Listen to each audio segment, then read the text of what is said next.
Good evening. I'm going to read from the beginning of my thesis, which is a novel called Emma. It's rare these days that anything interrupts what I'm doing or should be doing to marvel at a natural phenomenon, but on December 12th, en route to baggage claim in the arrivals lounge of Buenos Aires Airport, I paused at an enormous wall of floor-to-ceiling windows and marvelled at the torrential hail that must have been, though its fall was imperceptible, falling from the kind of ominous clouds that turn daylight to immediate dusk.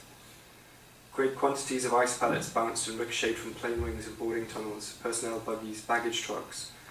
Ice pellets with a kind of kinetic violence leapt from the expansive tarmac the colours of the clouds above. I could only see the hail when, rebounded from the surface, it lost kinetic energy. Otherwise I perceived only an ambient movement in the air, as if the air was a tissue losing transparency as its unstable layers came loose. Best of all was the sound as the hail struck the arrivals lounge corrugated red metal roof. Like the rapid hiss of untuned radio, the scale of weather and architecture giving the rapid hiss enormous volume and resonance.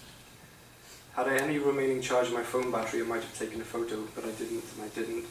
Just stood at the window marvelling with my fellow in-transit humans, maybe even smiling at this expansive view of the weather hammering the complex feat of transportation organised outside the glass.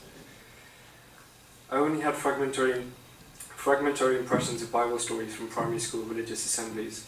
I'd never read the Bible at length.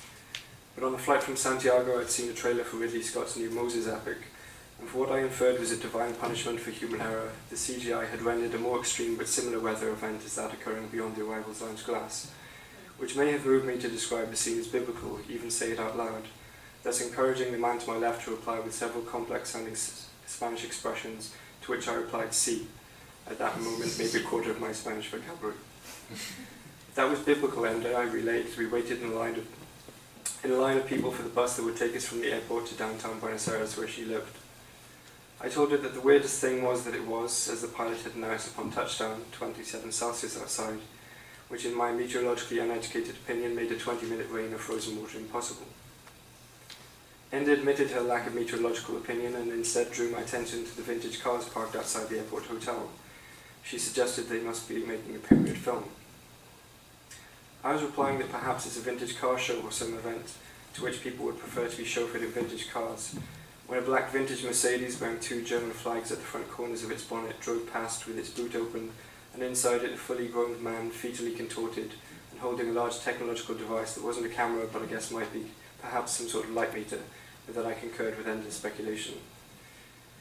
Though we now lived elsewhere, Enda and I spent much of our 20s in London, England, so as the bus haltingly made its way from the suburban airport to the city proper, I asked Enda for the relative London equivalents of the neighbourhoods we had passed through.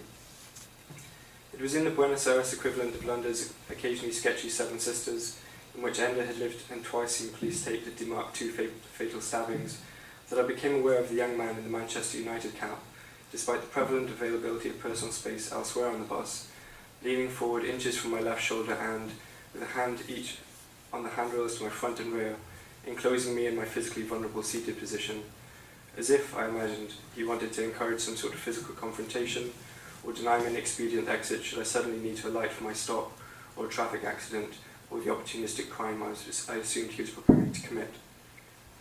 When Enda is being emphatic, which she sometimes is, she deploys a flat-palmed hand gesture, like an exaggerated stop sign in a work-in-progress dance routine, and it was with this manual emphasis that Enda had advised that, if someone pulled a knife or gun on me or us, I was to hand over all my possessions without hesitation.